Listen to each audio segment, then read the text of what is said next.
दोस्तों, प्रधानमंत्री फसल बीमा योजना के तहत खरीफ फसल के फसल बीमा शुरू हो चुके हैं। यानी कि अब आप अपनी फसल का बीमा करवा सकते हैं। भविष्य में ईश्वर ना करे अगर आपकी फसल किसी भी कारणवश खराब हो जाती है या फिर अकाल की स्थिति आपके क्षेत्र में हो जाती है तो उस बीमा कंपनी की तरफ से और सरकार की तरफ से आपको अच्छा खासा क्लेम दिया जाता है। यानी कि अगर आपने अपनी फसल का बीमा करवाया है तो आपको अच्छा खासा लाभ दिया जाता है। तो अभी खरीफ फसल का फसल बीमा चल रहा है। बहुत सारे किसानों के मन में ये कंफ्यूजन होगा कि हम तो यहाँ पर बारिश के हिसाब से फसल बोते हैं, हमारे यहाँ पर अभी तक बारिश नहीं हुई है और फसल की बुआई नहीं हुई है, तो क्या हमें फसल बीमा करवाना चाहिए। तो हर बार बारिश लेट ही होती है, कई जगह पर बुआई पहले हो जाती है, कई जगह पर बाद में होती है, लेकिन इसका मतलब ये थोड़ी है कि आप फसल बीमा नहीं करवाएंगे, क्योंकि फसल बीमा वाली लास्ट डेट तो बहुत ही जल्द आ जाएगी। तो आपको फसल बीमा जरूर करवाना चाहिए। यहाँ पर मैं आपको बता दूं, इसकी डेट आगे नहीं बढ़ाई जाती। तो अगर आप आज फसल बीमा नहीं करवाते हैं तो बाद में आप फसल बीमा नहीं करवा पाएंगे। तो बारिश पहले हो बाद में हो, इससे कोई फर्क नहीं पड़ता। आप जो जिस भी फसल की बुआई करने वाले हो उस फसल का फसल बीमा आप करवा दीजिए। तो चलिए आज की वीडियो में कंप्लीट डिटेल में जानते हैं कि आप ऑनलाइन फसल बीमा से किस तरह से कर सकते हैं। वीडियो को पूरा जरूर देखिए ताकि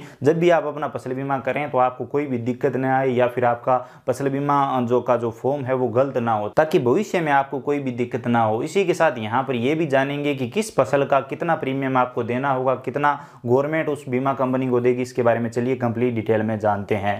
फसल बीमा करने के लिए सबसे पहले गूगल पे सर्च करना है PMFBY यानी कि प्रधानमंत्री फसल बीमा योजना। ये लिख के आप गूगल पे सर्च करेंगे। यहाँ पर जो सबसे ऊपर वेबसाइट आ रही है आपको इसी वेबसाइट को ओपन करना है। बाकी इस वेबसाइट का लिंक वीडियो डिस्क्रिप्शन में भी आपको मिल जाएगा। इस वेबसाइट पे आने के बाद यहाँ पर आपको बहुत सारे ऑप्शन देखने को मिल जाते हैं, जिसमें एक ऑप्शन है इंश्योरेंस प्रीमियम कैलकुलेटर। आपको इस वाले ऑप्शन पे क्लिक करना है ये चेक करने के लिए कि किस फसल का आपको कितना प्रीमियम पे करना होगा। तो सबसे पहले फसल चुनेंगे, खरीफ या रबी ईयर चुनेंगे। यहाँ पर 2022 सेलेक्ट कर लेते हैं। यहाँ पर आपको स्कीम में चुनना है प्रधानमंत्री फसल बीमा योजना, ये आपको सिलेक्ट कर लेना है। स्टेट आपका कौन सा है वो आप अपने हिसाब से सिलेक्ट कर लीजिए। जिला आपका कौन सा है वो यहाँ पर सिलेक्ट कर लीजिए और कौन सी फसल का यहाँ पर आप चेक करना चाहते हैं वो यहाँ पर आप सिलेक्ट करेंगे। तो क्रॉप में जिस भी फसल का आप देखना चाहते हैं किस फसल का कितना प्रीमियम आपको पे करना होगा 1 हेक्टर के हिसाब से, तो वो यहाँ पर आप फसल सेलेक्ट कर लेंगे। चलिए हम ग्वार का सबसे पहले देख लेते हैं। तो यहाँ पर हेक्टर में आपको दर्ज करनी है भूमि। हेक्टर में 1 हेक्टर का जो भी प्रीमियम आएगा वो 1 हेक्टर का होगा। कैलकुलेट पे क्लिक करेंगे तो यहाँ पर आप देखेंगे कि किस कंपनी के माध्यम से आपका फसल बीमा किया जाएगा, वो कंपनी का नाम यहाँ पर दिया हुआ है। इसी के साथ यहाँ पर आप देख पाएंगे कि आपको कितना पे करना होगा। 1 हेक्टर ग्वार का फसल बीमा करवाने के लिए आपको 316 रुपये 82 पैसे देने होंगे कंपनी को, और आपकी तरफ से 3168 रुपये और 2 पैसे सरकार देगी कंपनी को आपकी तरफ से 1 हेक्टर पर। इसी के साथ आपका जो क्लेम बनता है, आपको जो लाभ दिया जाएगा अगर फसल खराब हो जाएगी तो 15,841 रुपये का लाभ आपको दिया जाएगा 1 हेक्टर पे। यहाँ पर सीधा सीधा कहने का मतलब ये है कि अगर आप 316 रुपये 82 पैसे का ये फसल बीमा करवाते हो 1 हेक्टर का, तो यहाँ पर आपको 15,841 रुपये का लाभ मिलता है। यानी कि ये 1 हेक्टर का 1 हेक्टर ग्वार का अगर आप इतना प्रीमियम देते हो तो इतना लाभ मिलता है अगर आपकी भविष्य में फसल खराब हो जाती है या फिर आपके क्षेत्र में काल की स्थिति आ जाती है। दूसरी फसल का अगर आप चेक करना चाहें तो जैसे कपास सेलेक्ट कर लिया, 1 हेक्टर यहाँ पर दर्ज कर दिया, कैलकुलेट पे क्लिक करेंगे तो कपास पे आप देख सकते हैं 1149 रुपये 35 पैसे देने होंगे 1 हेक्टर के। सरकार आपकी तरफ से कंपनी को इतना देगी 1 हेक्टर के लिए। और अगर आपकी फसल किसी भी कारणवश खराब हो जाती है तो 22,987 रुपये आपको मिलेंगे कंपनी की तरफ से। ये आपका बीमा बनेगा 1 हेक्टर के लिए। अगर आप ज़्यादा ज़मीन का करते हैं तो वो उस हिसाब से यहाँ पर आ जाएगा, कैलकुलेट करके आप देख सकते हैं। हम यहाँ पर सिर्फ 1 हेक्टर का बता रहे हैं। आप जिस भी फसल का फसल बीमा करना चाहते हैं वो यहाँ पर आप चेक कर लीजिए। किसान को बता दीजिए कि 1 हेक्टर का आपका इतना रुपये लगेगा अगर आप इस फसल का बीमा करवाना चाहते हो। तो जितनी भी उनकी ज़मीन है, जितनी भी फसल है, वो उस हिसाब से आप कैलकुलेट करके बता सकते हो। अब बात आती है कि ऑनलाइन फसल बीमा कैसे किया जाता है। अगर आप बिना CSC ID के फसल बीमा करना चाहते हो तो वो कैसे कर सकते हो। तो इसी वेबसाइट पे आपको एक देखिए फार्मर कॉर्नर का ऑप्शन मिल जाता है। यहाँ पर ये वाला ऑप्शन, इस ऑप्शन पे आपको क्लिक करना है। इस ऑप्शन पे क्लिक करेंगे तो यहाँ पर आपको देखिए गेस्ट फार्मर का एक ऑप्शन मिल जाएगा। इस ऑप्शन पे आप क्लिक करेंगे। यहाँ पर ये सभी डिटेल आप किसान की दर्ज करेंगे, जिसका आप फसल बीमा करना चाहते हैं उसकी सभी डिटेल दर्ज करके आप यहाँ से फसल बीमा कर सकते हैं। लेकिन इसी तरीके से आप CSC के माध्यम से भी फसल बीमा कर सकते हैं। इसके लिए आप बैक आएंगे और यहाँ पर देखिए CSC का ऑप्शन है, इस पर क्लिक करेंगे और CSC लॉगिन पे क्लिक करेंगे। उसके बाद यहाँ पर आप अपनी CSC ID पासवर्ड ये कैप्चा कोड दर्ज करेंगे और साइन इन पे क्लिक करेंगे। अब आपके सामने ये पोर्टल खुल जाता है। इस पोर्टल पे आने का दूसरा तरीका भी, आप CSC डायरेक्ट लॉगिन करेंगे और प्रधानमंत्री फसल बीमा योजना सर्च करके यहाँ पर आप इस पोर्टल पे आ सकते हैं। तो चलिए सबसे पहले यहाँ पर आप स्टेट चुनेंगे, कौन से स्टेट से आप है। यहाँ पर प्रधानमंत्री फसल बीमा योजना खरीफ फसल का कर रहे हैं तो यहाँ पर खरीफ फसल देखेंगे, सेशन देखेंगे 2022 और उसे सिलेक्ट करेंगे और सबमिट पे क्लिक करेंगे। उसके बाद यहाँ पर देखिए एक एप्लीकेशन का ऑप्शन है, इस ऑप्शन पे आपको क्लिक करना है। एप्लीकेशन ऑप्शन पे क्लिक करेंगे तो यहाँ पर आपके सामने बहुत सारे ऑप्शन आ जाते हैं। अलग अलग ऑप्शन का अलग अलग उपयोग है, जैसे कि एप्लीकेशन फॉर्म पे क्लिक करके आप अप्लाई कर सकते हैं, फॉर्म भर सकते हैं। इसी के साथ यहाँ पर पेड एप्लीकेशन पे क्लिक करके आप चेक कर सकते हैं कि आपने कितने फसल बीमे किए हैं और यहीं से आप दोबारा से रिसिप्ट भी प्रिंट कर सकते हैं। तो ये यहाँ पर आप देख सकते हैं। इसी के साथ अनपेड एप्लीकेशन पे क्लिक करके आप ये चेक कर सकते हैं कि किस किस फॉर्म का आपने अभी तक पेमेंट नहीं किया है, या फिर आप पेमेंट लेटर पे क्लिक करते हैं तो वो फॉर्म भी आपके यहीं पर सेव होते हैं जिनका आप बाद में पेमेंट कर सकते हैं। तो यहाँ से आप एक साथ फॉर्म भर के बाद में एक साथ पेमेंट कर सकते हैं। अब यहाँ पर आप ये चेक कर सकते हैं कि आपके फॉर्म कौन कौन से सेंड बैक आए हैं, और सेंड बैक आए हैं तो किस कमी की वजह से सेंड बैक आए हैं, तो यहीं से आप उनकी कमियां सुधार कर सकते हैं और उन्हें रीसबमिट कर सकते हैं। और अप्रूव्ड एप्लीकेशन में आप ये देख सकते हैं कि कौन कौन से फॉर्म अप्रूव हो गए हैं, कौन कौन से एप्लीकेशन जो भी आपने फसल बीमे किए हैं वो अप्रूव हो चुके हैं। इसी के साथ यहाँ पर अगर कोई फॉर्म रिजेक्ट होता है तो वो भी यहाँ से आप चेक कर सकते हैं। तो ये सभी ऑप्शन में आपको यहाँ पर देखने को मिलते हैं। अलग अलग उपयोग मैंने आपको बता दिए हैं। अब यहाँ पर एप्लीकेशन फॉर्म पे क्लिक करते हैं और जानते हैं कि फसल बीमा कैसे किया जाता है। इस पर क्लिक करेंगे। यहाँ पर सबसे पहले पूछा जा रहा है कि आपके पास IFSC कोड है। तो यहाँ पर हर बैंक का एक IFSC कोड होता है, तो आपकी बैंक डायरी में आपको मिल जाएगा। वो IFSC कोड देख लेना है। अगर पुराना IFSC कोड है तो आप गूगल पर भी सर्च कर सकते हो। तो यहाँ पर आपको येस पे क्लिक करना है। येस पे क्लिक करने के बाद यहाँ पर IFSC कोड दर्ज करेंगे और वेरीफाई पे क्लिक करेंगे। जैसे वेरीफाई पे क्लिक करेंगे तो IFSC कोड से सारी डिटेल आ जाएगी, कौन सी बैंक है, कौन सी ब्रांच है, वो सभी डिटेल यहाँ पर बैंक की ऑटोमेटिक आ जाएगी। तो कुछ भी दर्ज करने की जरूरत नहीं पड़ेगी। यहाँ पर अकाउंट टाइप बताएंगे, सेविंग अकाउंट है या फिर KCC कोई लोन वगैरह आपने ले रखा है वो यहाँ पर आप सेलेक्ट कर लेंगे। उसके बाद यहाँ पर आप अपना अकाउंट नंबर दर्ज करेंगे, दोबारा से अकाउंट नंबर दर्ज करेंगे और उसके बाद यहाँ पर आप cheque bank detail and continue पे क्लिक करेंगे। जैसे यहाँ पे क्लिक करेंगे यहाँ पर सेकंड पार्ट आ जाएगा आपके सामने। यहाँ पर आपको सबसे पहले किसान का नाम दर्ज करना है जो बैंक डायरी में दिया हुआ है, सेम टू सेम नाम यहाँ पर दर्ज करेंगे। यहाँ पर वो नाम दर्ज करेंगे जो किसान का आधार कार्ड में दिया हुआ है, सेम टू सेम। यहाँ पर आधार नंबर दर्ज करेंगे और वेरीफाई पे क्लिक करेंगे। ध्यान दें कि यहाँ पर आधार नंबर तभी वेरीफाई होंगे जब ये वाला नाम और जो आधार कार्ड में नाम दिया हुआ है वो मैच करेगा। अगर एक अक्षर का भी फर्क हुआ तो वो यहाँ पर वेरीफाई नहीं हो पाएगा। यहाँ पर रिलेशन टाइप में चुनेंगे, आप पिता का नाम दे रहे हैं या फिर महिला है तो डॉटर ऑफ सेलेक्ट कर सकते हैं। इसके अलावा अगर किसी की पत्नी है तो यहाँ पर वाइफ ऑफ सेलेक्ट कर सकते हैं, और इसके अलावा अगर कोई पुरुष है तो यहाँ पर आप सन ऑफ सेलेक्ट करके पिता का नाम दे सकते हैं। तो चलिए सन ऑफ सेलेक्ट कर लिया है। यहाँ पर पिता का नाम दर्ज करेंगे, मोबाइल नंबर दर्ज करेंगे, किसान के एज आधार कार्ड के हिसाब से आप दर्ज कर देंगे। उसके बाद जेंडर क्या है तो वो सिलेक्ट कर लेंगे। Caste category general OBC SC ST जो भी है वो आप अपने हिसाब से या फिर किसान से पूछकर यहाँ पर सिलेक्ट कर लीजिए। यहाँ पर किसान खुद मालिक है या फिर ज़मीन को लीज वगैरह पर ले रखा है या फिर बटाईदार है, तो इन तीनों में से आप जो भी ऑप्शन सिलेक्ट करना चाहें, किसान जो भी है वो सिलेक्ट कर लीजिए। उसके बाद में आता है फार्मर टाइप। फार्मर टाइप आप यहाँ पर सिलेक्ट करेंगे, लघु किसान है, सीमांत किसान है या फिर अदर कैटेगरी में आता है तो वो आप अपने हिसाब से सिलेक्ट कर लेंगे।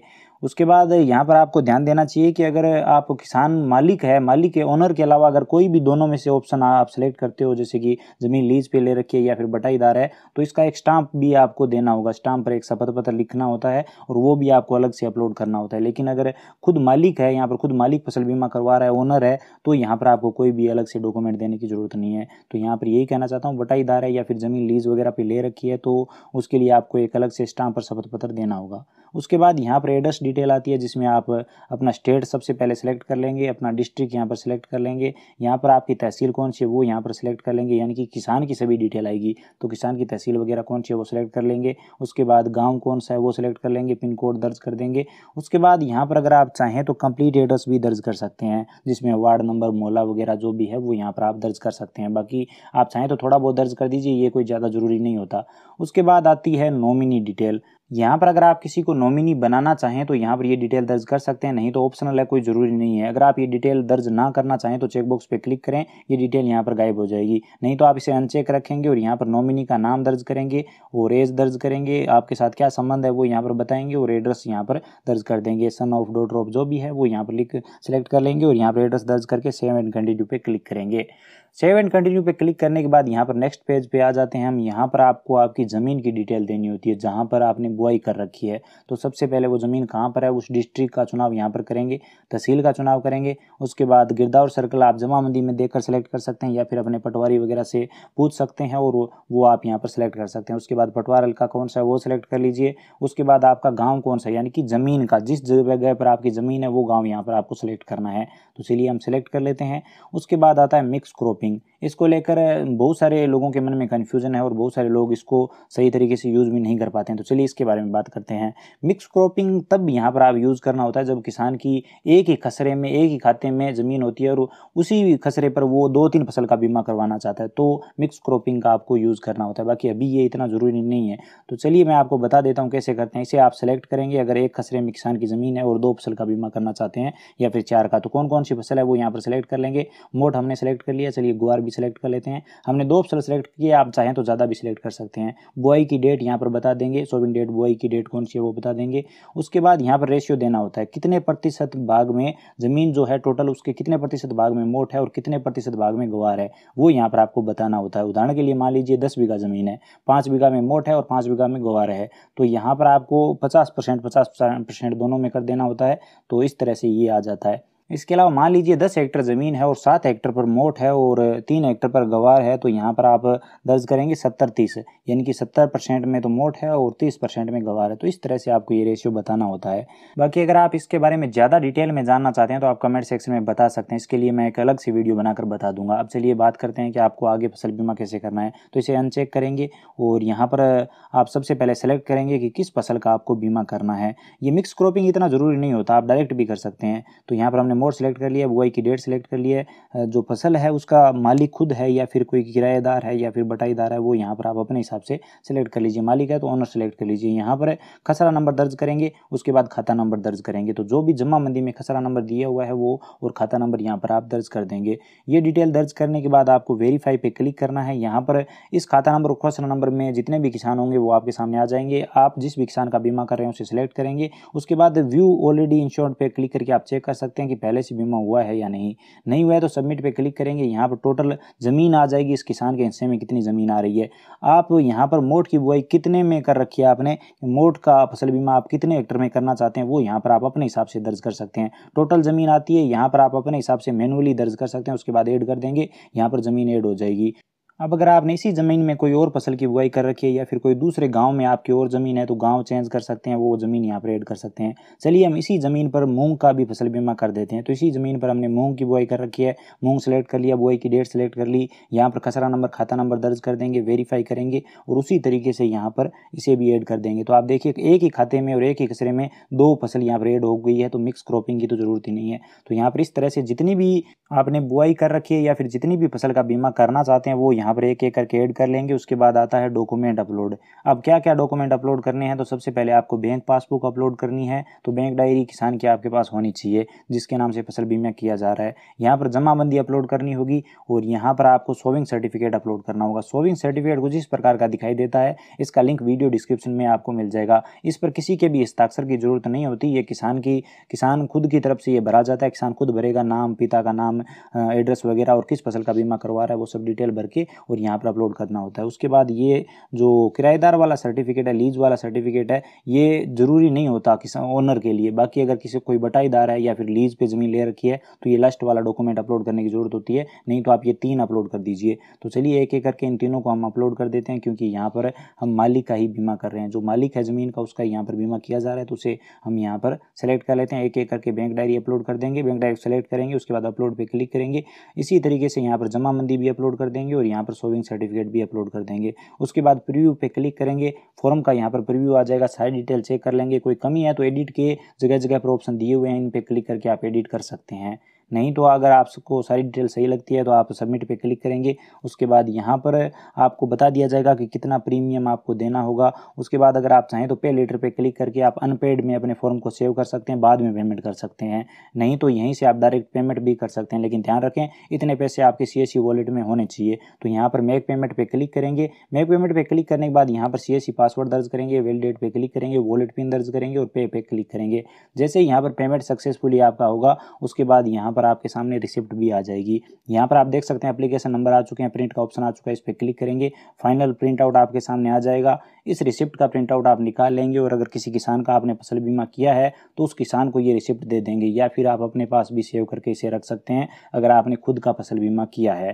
तो ये कंप्लीट प्रोसेस होता है फसल बीमा करने का। अगर बाई चांस आप प्रिंट नहीं कर पाए, रिसिप्ट प्रिंट नहीं कर पाए हैं, तो आप बैक आएंगे, पेड एप्लीकेशन पे क्लिक करेंगे और दोबारा से यहाँ पर रिसिप्ट का प्रिंट आउट निकाल सकते हैं। तो ये तरीका होता है तो बस दोस्तों आज के वीडियो में बस इतना ही। उम्मीद करता हूँ आपको कंप्लीट जानकारी समझ में आई होगी। अगर वीडियो में कुछ भी पसंद आया हो, हमारी मेहनत पसंद आई हो, जानकारी समझ में आई हो, तो प्लीज़ वीडियो को लाइक करिए। इस वीडियो को अपने दोस्तों के साथ व्हाट्सएप ग्रुपों में शेयर करिए ताकि ज़्यादा से ज़्यादा लोगों तक ये वीडियो पहुँच पाए और वो भी अपनी फसल का बीमा करवा पाए। अगर वीडियो में हमसे कुछ भी छूट गया है, आपके मन में कोई भी कन्फ्यूजन है, तो बेझिझक कमेंट सेक्शन में बताइए। कमेंट सेक्शन में हम उसके बारे में बात करेंगे और अगर कोई सीरियस टॉपिक हुआ तो उस पर वीडियो भी जरूर बनाएंगे। इसी के साथ अगर आप चैनल पर नए हो तो प्लीज़ चैनल को सब्सक्राइब करके बेल आइकन प्रेस कर लीजिए ताकि आगे हम जो भी वीडियो अपलोड करें वो सभी वीडियो आप देख पाएं। तो चलिए मिलते हैं अगले वीडियो में, तब तक जय हिंद, वंदे मातरम।